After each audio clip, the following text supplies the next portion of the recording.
माननीय सभापति महोदय, आज इस पुराने वक्त की आखिरी रात में खड़े होकर इस नए वक्त के आगाज की नई सुबह के दिन मैं प्रधानमंत्री श्री नरेंद्र मोदी जी, हमारे अल्पसंख्यक मामलों के मंत्री किरण रिजिजू जी का मैं बहुत इस्तकबाल करता हूं। जब वक्त के ऊपर हम बात कर रहे हैं, वक्त की रुखसती का वक्त आ गया है और नई वक्त की नई सुबह होने का वक्त आ गया है। अगर हमें इस पे बात करनी है तो मुझे चार दृष्टि से बात करनी पड़ेगी। एक, इस बिल के तकनीकी प्रावधान जिस पे बहुत सारे लोग बहुत कुछ बोल चुके हैं। दूसरा है वक्त की अवधारणा, तीसरी है वक्त की राजनीति और चौथा है वक्त की राजनीति के नाम पर होने वाली वह सांप्रदायिक बनाम सेकुलर की राजनीति। सबसे पहले हमारे नेता सदन माननीय नड्डा जी ने बताया कि किस विस्तार के साथ इस वक्त कमेटी ने काम किया, किस शिद्दत के साथ हमारी सरकार ने काम किया। और चाहे वक्त कमेटी के जेपीसी के चेयरमैन हमारे उस सदन के सदस्य जगदम्बिका पाल जी रहे हो, हमारे मंत्री जी रहे हो, सबने जिस शिद्दत से काम किया है, तो उनके लिए मैं माननीय प्रधानमंत्री जी अपनी सरकार की तरफ से कहना चाहता हूं कि उन्होंने एक इबादत के भाव से काम किया है।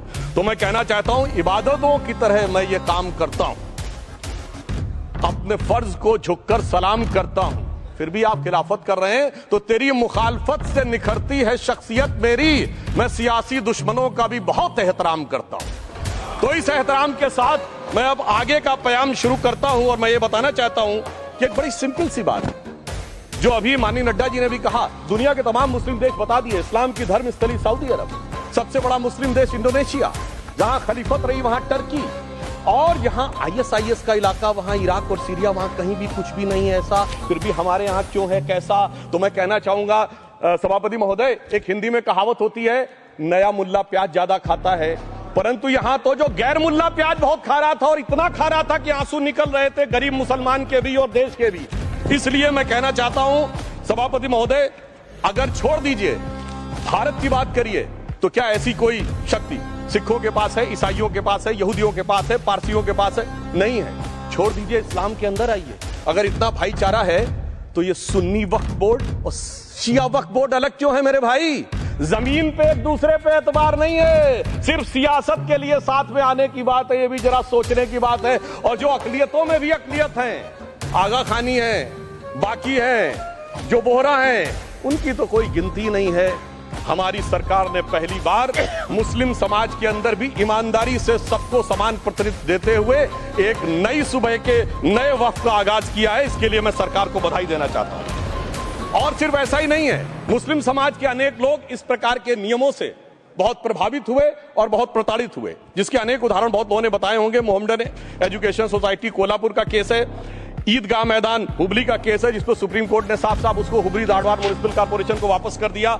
अनीसा अयाशा वर्सेस तमिलनाडु वक्फ बोर्ड का केस है, तेलंगाना स्टेट वर्सेस मोहम्मद मुजफ्फर का केस है, हिमाचल प्रदेश वक्फ बोर्ड वर्सेस ख्वाजा खलीलुल्लाह का केस है, और सभापति महोदय ताजमहल पर भी दावा कर दिया गया। अब तो मैं पूछना चाहता हूं, और सुप्रीम कोर्ट ने अपने जजमेंट में कहा कि भाई शाहजहां के जमाने का लिखा फरमान लेके आइए, तब हम मानेंगे कि इस पे कोई दावा है या नहीं। आप सोचिए कि अगर ये वक्त का कानून इसी ढंग से चला होता तो क्या होता। अभी हमारे जॉन ब्रिटास जी और मनोज झा जी ने बहुत सारी बातें बोली थी। एक प्यास की बात बोली थी उन्होंने, उड़ीसा के ग्राहम स्टोन्स का जिक्र किया था, तो उसमें तो कांग्रेस की सरकार सीबीआई की इंक्वायरी नहीं कर पाई थी। मगर जब ताजमहल का उल्लेख आता है सभापति महोदय, तो एक प्यास मुझे याद आ जाती है। जब शाहजहां जेल में था और दूर से उस ताजमहल को देखता था और उसे सिर्फ एक सुराही पानी मिलता था, और उसने औरंगजेब से कहा एक सुराही पानी और भिजवा दो, तो जानते उसने मना कर दिया। तो दुखी होकर शाहजहां ने फारसी में लिखा, ए पिसर तू अजब मुसलमानी, जे पिदरे जिंदा आप तरसानी, आफरीन हिंदुआन सदबार, जे देहंद पिदरावा मुर्दा देवम आप। मतलब तू कैसा मुसलमान है जो जिंदा बाप को पानी के लिए तरसा रहा है? तुझसे तो आफरीन 100 बार उन हिंदुओं को है जो पितृपक्ष में मरे हुए बाप को भी पानी देते हैं। और सभापति महोदय, मैं बताना चाहता हूं कि ये हमने ईमानदारी से मुस्लिम समाज के कल्याण के लिए बात की है, क्योंकि एक तरफ खड़ा हुआ है ईमानदार मुसलमान जो शराफत के साथ ईमान को गले से लगाए हुए हैं, और दूसरी तरफ कुछ चंद सरमाएदार हैं जो उस अमानत में खयानत करके शरारत के साथ उसके झंडा वरदार बनना चाहते हैं। तो ये मुकाबला किसके बीच में है? ये शराफत अली और शरारत खान के बीच में मुकाबला है। हमारी सरकार शराफत अली के साथ खड़ी है, हमारी गरीब मुस्लिम के साथ खड़ी है। ये गरीबों गुर्बत वाले गुर्बत अली और सरमाएदारे वाले गाजी खान के बीच का इलाका है। मगर मैं कहना चाहता हूं महोदय, एक बात मैं बहुत स्पष्ट रूप से कहना चाहूंगा, इन जरूरतमंद मुसलमानों की लड़ाई के लिए मैं कह सकता हूं कि ये गरीब मुसलमानों के दिल की कसक और कट्टरपंथी वोट के ठेकेदारों के मन की ठसक के बीच में हमारी सरकार ने उस कसक का साथ दिया है, जिसके लिए मैं मानता हूं गरीब और पसमानदा मुसलमान निश्चित रूप से उनका आभारी होगा। हाँ, मगर जब इसकी बात आती तो भी माननीय खड़गे जी भी बोल रहे थे, माननीय संजय सिंह जी भी बोल रहे थे, मनोज झा जी भी बोल रहे थे कि साहब आपके यहाँ वो कितने पुजारी हैं और कितने किस वर्ग के पुजारी हैं। तो मैं उनको बताना चाहता हूं, केवल अकेले जूना अखाड़े ने पिछले साल 71 SC ST लोगों को महामंडलेश्वर बनाया। अरे आपको हमारे सदन में बैठे हुए बाल योगी उमेश नाथ जी नहीं दिखते? वैसे तो कहा जाता है जात ना पूछो साधु की, मगर मैं बताना चाहता हूं विश्व हिंदू परिषद के 50,000 से अधिक पुजारी ट्राइबल्स में जो शेड्यूल कास्ट है जो काम कर रहे हैं। मगर मैं हद अदब से पूछना चाहता हूं, बताइए मुल्ला मौलवी मुफ्ती मुकर्रम बारी हाफिज में से कितने पसमंदा हैं? उसमें कितने जुलाहा अंसारी खोसी बताइए मिरासी कितने हैं? बाकी छोड़िए, पर्सनल बोर्ड में है क्या? अरे वक्फ बोर्ड में है क्या? इसीलिए मैं कहता हूं खुद मियां फजीहत दूसरों को नसीहत। अगर ईमानदारी से बात करनी है तो उस पे आगे। मगर मैं एक बात और कहना चाहूंगा कि हमारी जो सरकार ने नाम दिया है, इसको उम्मीद नाम दिया है, और ये उम्मीद है किसके लिए? उस ईमानदार मुसलमान के लिए और देश के हर खास व आम के लिए ये उम्मीद है। मगर सभापति महोदय, कुछ लोग वो हैं जो उम्मा का ख्वाब पाले हुए थे। उम्मा शायद हमारे बहुत से लोग समझते हो ना समझते हो, पूरी एक एंटायर जो इस्लामिक खलीफत और राज होता है उसको उम्मा कहते हैं। उम्मीद वालों को तो उम्मीद की नई रोशनी दिख रही है, उम्मा वालों की उम्मीद पे पानी फिर रहा है। तो ये उम्मीद और उम्मा के बीच का भी मामला है। परंतु मैं ये भी कहना चाहूंगा सभापति महोदय, इसके बाद सिर्फ ऐसा ही नहीं था, प्रॉपर्टीज के ऊपर तमाम सरकारी प्रॉपर्टीज पे जिसमें बहुत डिटेल में हमारे साथी लोग गए, मैंने डिटेल में नहीं जाना चाहता। भोपाल का विषय है, हैदराबाद का विषय है, मुंबई का है, लखनऊ का है, पटना का है, बहुत प्रकार से है। माननीय लालू प्रसाद यादव जी का विषय जब बताया गया था तो बहुत ज्यादा हमारे मनोज झा जी बोल रहे थे, तो अब मैं उसके डिटेल में नहीं जाना चाहता हूं। सबने वो वीडियो देखा है। बस एक लाइन में उनके लिए कहना चाहूंगा, वो कुछ भी बोल रहे हैं, जिसे कहते हैं बिगड़ी बात बने नहीं, लाख करो किनकोए, रहीमन बिगड़े दूध को मथे न माखन हो। अब जो बोलना था वो बोल चुके, सबके सामने वो आ चुका। अब एक बात और है, दूसरे धर्म स्थलों के बारे में विषय आता है, तो मैं याद दिलाना चाहता हूं केरला के कैथोलिक चर्च ने 31 मार्च 2025 को जो लिखा, सिर्फ उसकी लास्ट की 2 लाइन बोलना चाहता हूं।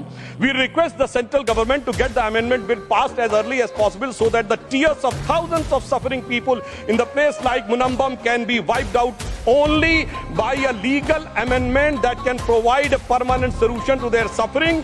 We urge all the MPs from opposition party to support the bill so that the historic legislation can become unanimous.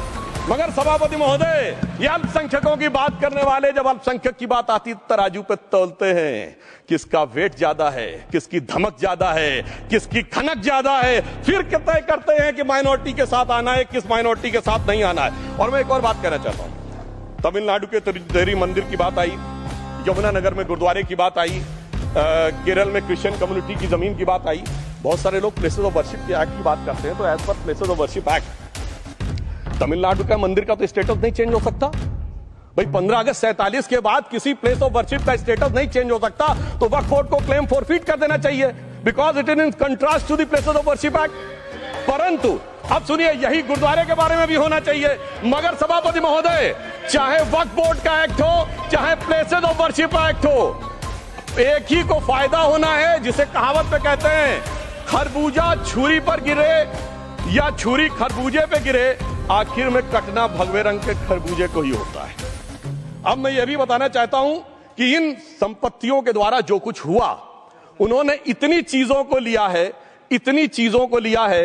एक पुराना उर्दू का शेर है कि मिटे नामियों के निशान कैसे कैसे, और ये जमीन खा गई आसमां कैसे कैसे। इस जमीन ने कैसे कैसे लोगों को अपने में समा लिया, इसकी तमाम तारीख गवाह है। अगर मैं इसमें बहुत डिटेल में जाऊंगा तो सदन का बहुत सारा वक्त जाएगा, परंतु मैं एक बात ये कहना चाहता हूं कि जब इतना ज्यादा आगे बढ़ गया तो फिर कोर्ट ने आगे इंटरवेंशन करना शुरू किया। मैं डिटेल में नहीं जाना चाहता हूं। अभी कार्तिकेय शर्मा जी ने बहुतों ने बोला सैयद फैसल का case versus union of government, Allahabad high court के केस को कहा, मगर Bashir versus state of West Bengal case में उन्होंने बहुत क्लियर कट कहा है कि waqf is not a religious denomination in accordance with the Article 26 of the Constitution, so the matter relating to the restricting the economic financial, political and other sectoral activities that may be associated with religious practice under Article 25(2)(a) of the Constitution can be regulated by the state. तो मुझे लगता है अब इसके बाद कोई किंतु परंतु का स्कोप नहीं रह जाना चाहिए।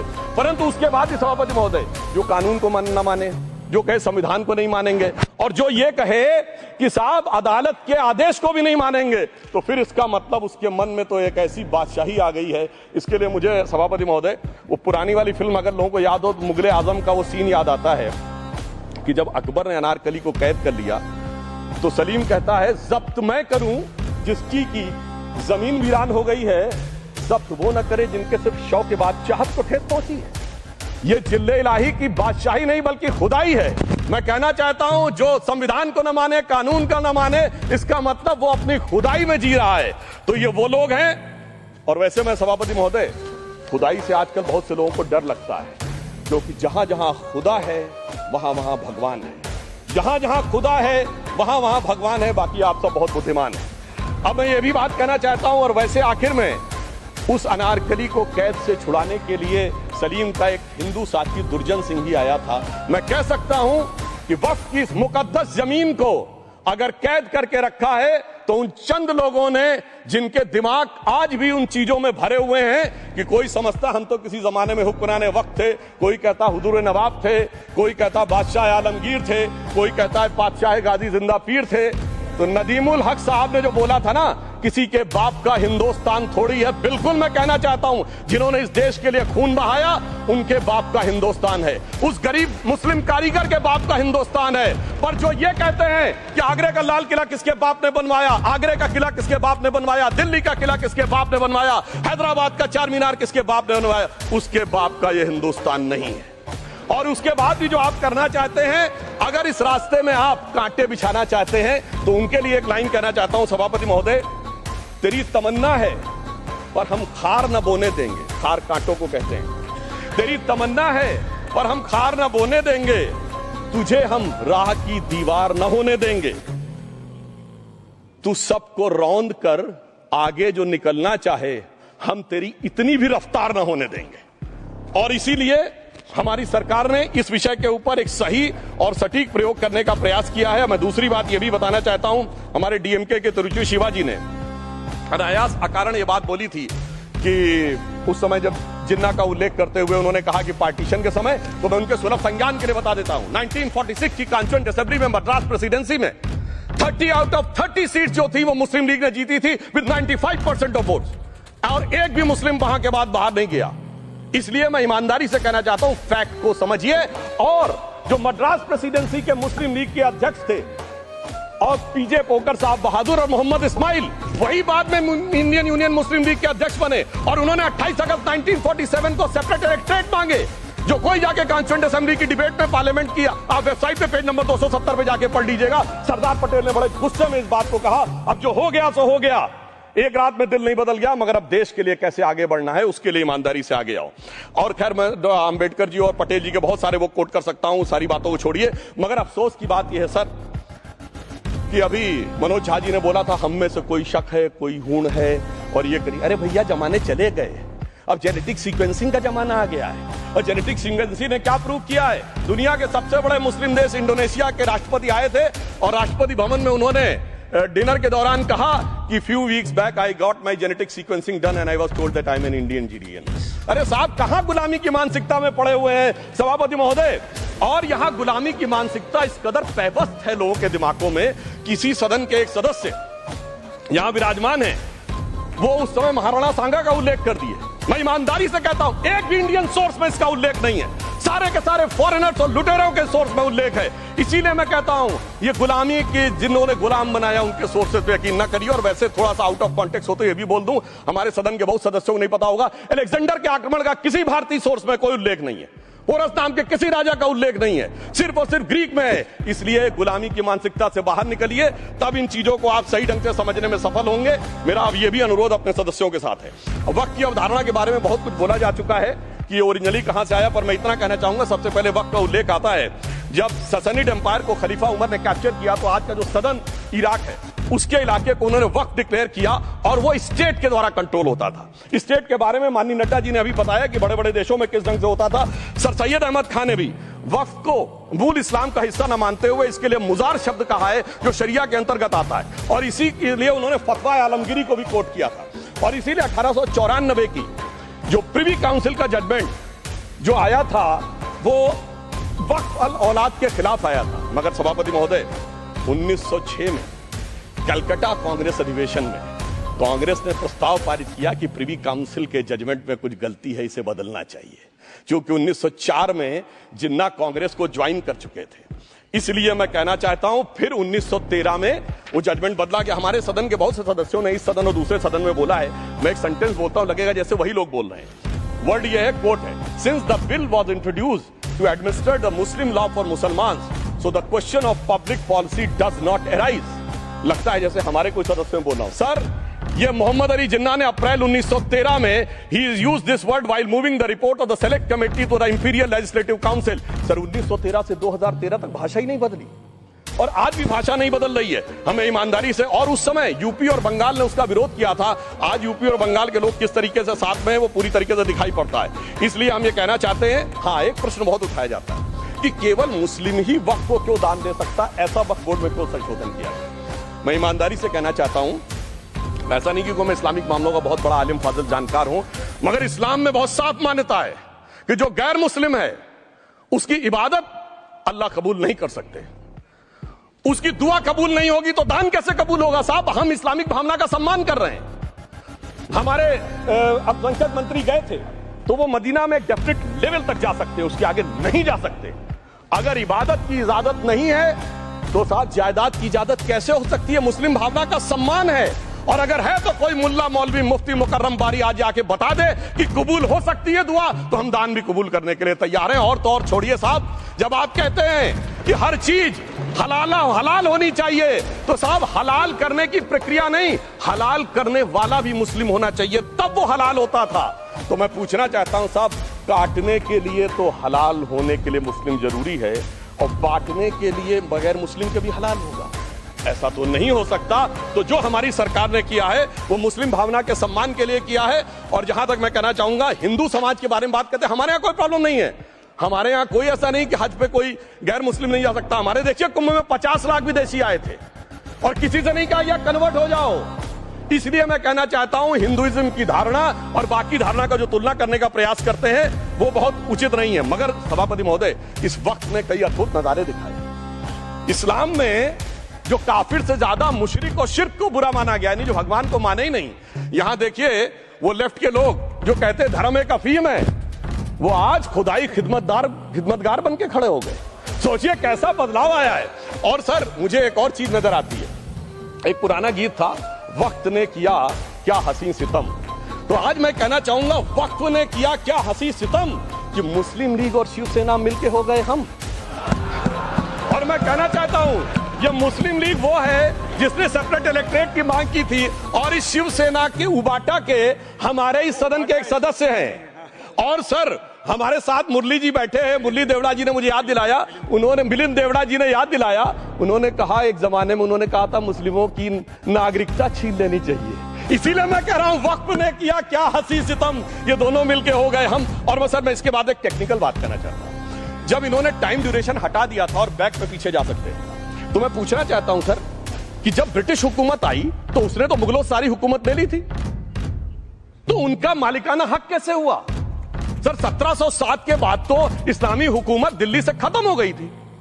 एक आखिरी मुगल बादशाह शाह आलम के लिए तो बोला जाता था सल्तनते शाह आलम दे लाल किले ते पालम, यानी आज का IGI एयरपोर्ट। तो साहब उसके बाद ये गुजरात के सूरत से लेकर लखनऊ तक उनका मालिकाना हक निकलने कहां से लगा। अरे भाई जब दिल्ली को कैप्चर किया था अंग्रेजों ने तो सारी जमीन अंग्रेजों की थी। तो जब मैं अपने कांग्रेस के मित्रों को पूछना चाहता हूं, ये जब गवर्नमेंट ऑफ इंडिया एक्ट में पावर डीड ट्रांसफर की थी तो पढ़े नहीं थे क्या, या खोखले कागज पर साइन कर लिए थे, या कागज सही था आप खोखला करने की बात है।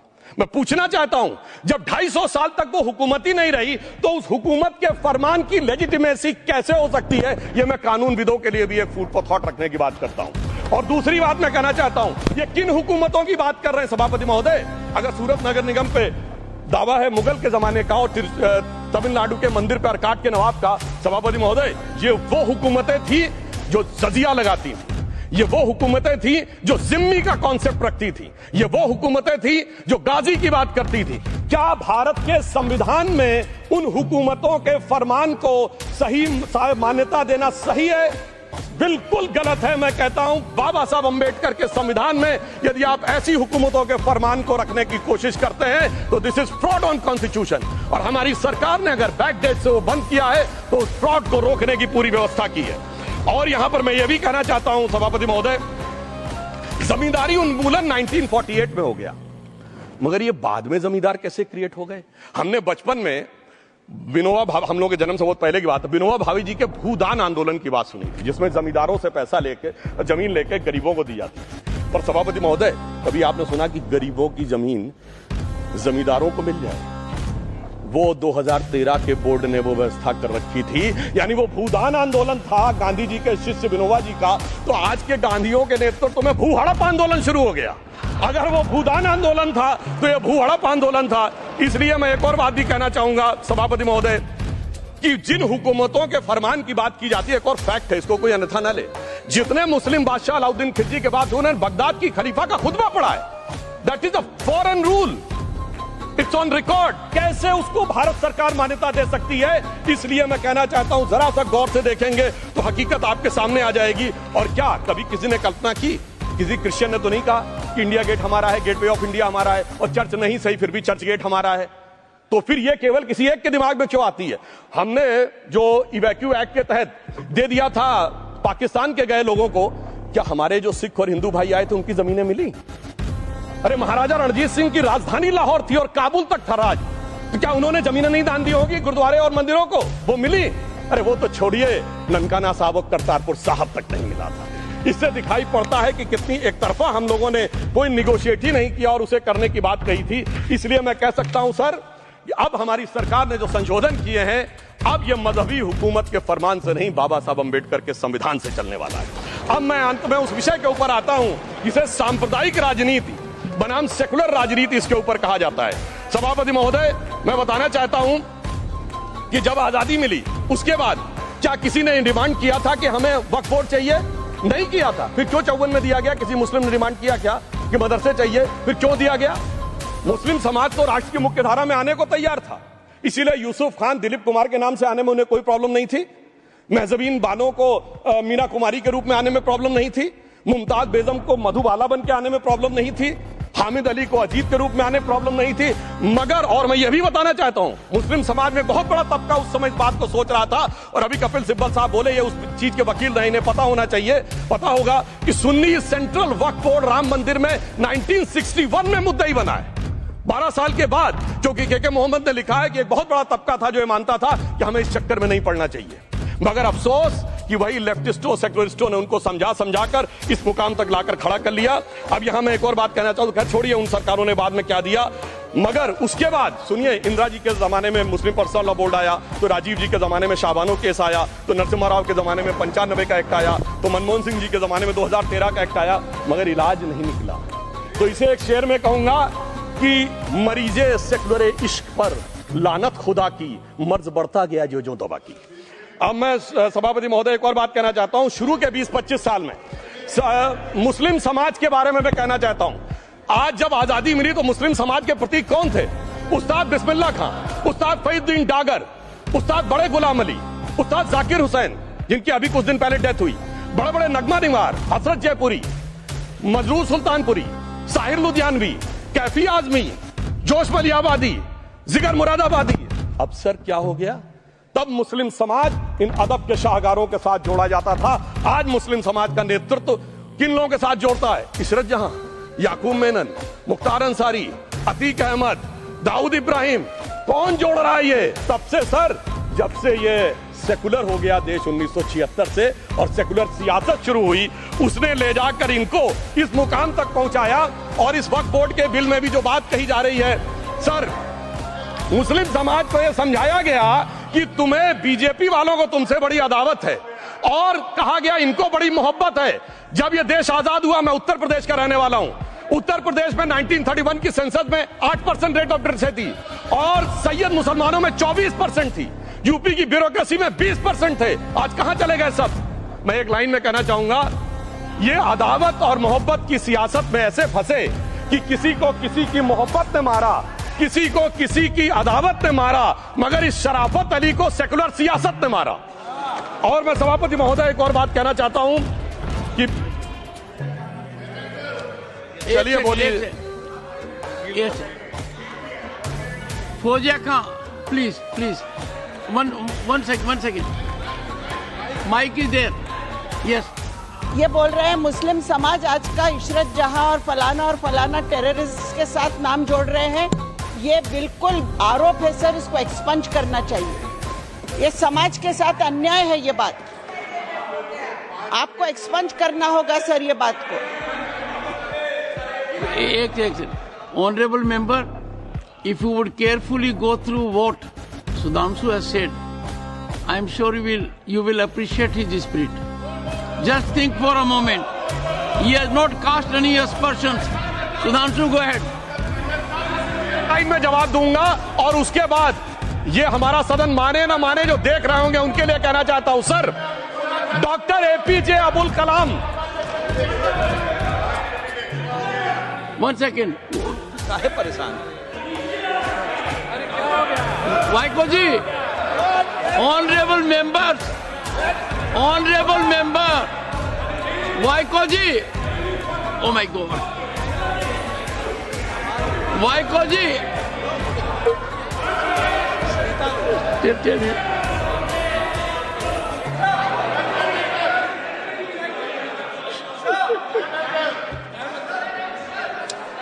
ऑनरेबल एसएम को जी हिंदी समझ रहे हैं।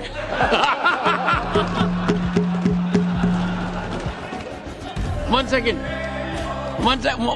Fauziya Khan. One second. First, I think. One second. Sir क्या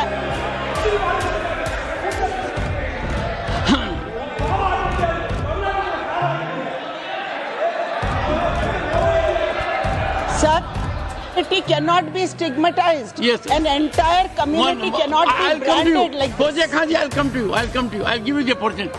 Honorable Finance Minister. But one line is said. One line. No, one nimisham irungappa, please. He might be very emotional, sir. But that one line he said is objectionable, and I will seek your indulgence to remove it. He said, Tamil Nadu la kaalu vai paakren. You enter Tamil Nadu, I'll see you. No good. No good. இல்ல தப்பது தப்பு. அப்படி சொல்லக்கூடாது. நீங்க அப்படி பேசுறது தப்பு. நீங்க அப்படி பேசுறது ரொம்பவே தப்பு. இந்த நாட்டுல யார் வேணாலும் எங்க வேணாலும் கால் வைப்போம். யாருக்கும் அதிகாரம் இல்ல ஒரு உயிர் மேல. Honorable Finance Minister. So sir, this is atrocious. You set foot in Tamil Nadu and take care. What is that language? We have a Home Minister after a long time who has brought about changes unthinkable. What he said, you can be fully assured. Yes, Honorable Home Minister. Yes, Jairam ji. Minister, Please.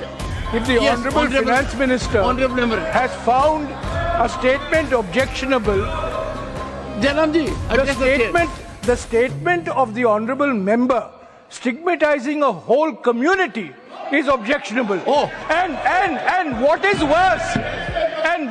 worse is the chairman lending respectability to that view. Oh my. That is even worse. Honorable That is even Home worse. Minister. मान्यवर, सुधांशु जी ने मुसलमानों के लिए कुछ नहीं किया, India alliance के लिए किया। अब मैं एक एक कर बता देता हूं। अरे सुनो ना भाई, आप सुनो तो। अरे दिग्विजय सिंह सुनिए, मैं खड़ा हूं ना अपने पैर पर। मान्यवर, सुधांशु जी ने कहा इशरत जहां, यही एनसीपी पार्टी ने इशरत जहां के घर पर जाकर रुपयों का इनाम भी दिया था और उसको शहीद बताया था। दूसरा कहा अतीक अहमद किस पार्टी से थे? इंडिया अलायंस की। दूसरा कहा अंसारी किस पार्टी से? कांग्रेस और इंडिया अलायंस के। ये सारे नाम आपके साथ जुड़े हैं भाई। उल्टा उन्होंने तो मुसलमान कम्युनिटी से तो ढेर सारे शायरों का नाम दिया जिन्होंने साहित्य की सेवा की और ढेर सारे साहित्य की रचना की। मन Sudhanshu, he is not yielding now. Sudhanshu. सबसे पहले मैं तमिलनाडु का जवाब देना चाहता हूं। Yes. सभापति महोदय, तमिलनाडु से ही डॉक्टर एपीजे अबुल कलाम थे और मैं सारे सदन से कहना चाहूंगा डॉक्टर कलाम का नमाज जनाजा और याकूब मेनन का नमाज जनाजा एक ही दिन हुआ। कितने लोग याकूब मेनन के नमाज जनाजा में गए और कितने डॉक्टर कलाम के नमाज जनाजा में गए? डॉक्टर कलाम मेमोरियल पे कितने लोग की फोटो है? दिखाएं मुझे, सोशल मीडिया पे पोस्ट की हो। मगर अफजल हालात का मारा था आपके एक मंत्री का ऑफिशियल ट्वीट है, वो इस सदन के सदस्य नहीं तो मैं नहीं बोल रहा हूं। याकूब मेनन की जुडिशियल किलिंग हुई आपके एक नेता का, मिनिस्टर का ऑफिशियल ट्वीट है, सदन के सदस्य नहीं है इसलिए नहीं बोल रहा हूं। और सर 26/11 आरएसएस ने कराया, सदन के सदस्य बैठे हुए हैं। हाफिज साहब और सुनिए जाकिर नायक शांति का मसीहा सदन में सदस्य बैठे हुए हैं। सर किसने जोड़ा? मैं नहीं कह रहा हूं जोड़ा, हमने किससे जोड़ा मैं बताना चाहता हूं। मैं अपनी बात, सर मैंने नाम किसी का नहीं लिया। सर आपने उड़ता तीर क्यों पकड़ लिया? सर मैंने नाम नहीं लिया, उड़ता तीर क्यों पकड़ लिया? सर मैं पूरी बात करूं। सर मैं कहना चाहता हूं हमारी सोच मुस्लिमों के बारे में और इनकी सोच में क्या अंतर है। देखिए जिन लोगों ने मुस्लिम हिस्ट्री नहीं पढ़ी उन्हें मैं बताना चाहता हूं। एक दो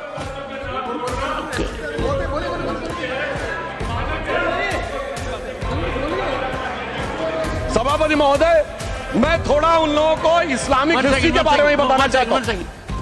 Honorable Digvijay Singh, please. No, I'll give a chance. I'll give. माननीय सदस्य, Honorable Digvijay Singh जी। माननीय सभापति महोदय, जो माननीय सदस्य ने एक बात कही है, मैं सुन रहा था डॉक्टर त्रिवेदी जी की बात। उन्होंने कहा था ऐसे ऐसे मुसलमान हम लोगों के साथ हैं और वैसे वैसे मुसलमान इन लोगों के साथ हैं। बात यह है कि आपने जिस तरह से इस पूरी बात कही है ये घोर आपत्तिजनक है, अपमानित करती है और जो माननीय सदस्य ने अभी मेरे बारे में भी कहा है मैं उनकी निंदा करता हूं। Honorable Home Minister. Honorable Home Minister. Honorable Home Minister. एक second. Okay. One second. Your mic will be on. जी महोदय, मुझे ये सब कहने की जरूरत नहीं है, लेकिन जो गुजरात में दंगे और फसाद हुए कौन कौन उसके लिए जिम्मेदार थे बताइए। Honorable Home Minister.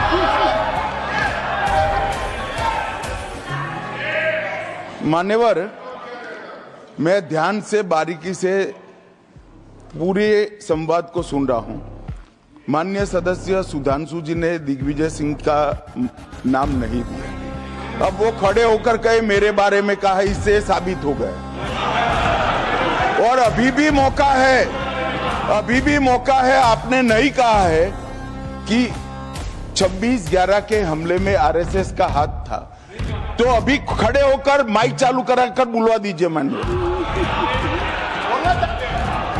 और आपत्तिजनक बात है, मैंने ये बात कभी नहीं कही है, ये आप लोगों का प्रचार है। मेरी आपत्ति इस बात की थी कि सभी माननीय सदस्य ने और बात कही है कि अब हमारे तरफ ऐसे ऐसे मुसलमान थे और वैसे वैसे मुसलमान हम लोगों की तरफ थे। ये पूरे समाज के साथ, पूरे अल्पसंख्यक समाज के साथ अपमानजनक बात है।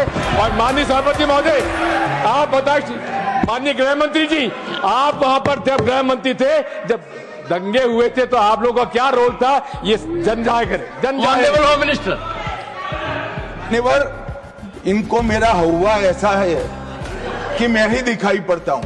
आपकी सुनिए, अब सुनिए ना दिग्विजय सिंह, सुनिए, एक मिनट सुनिए।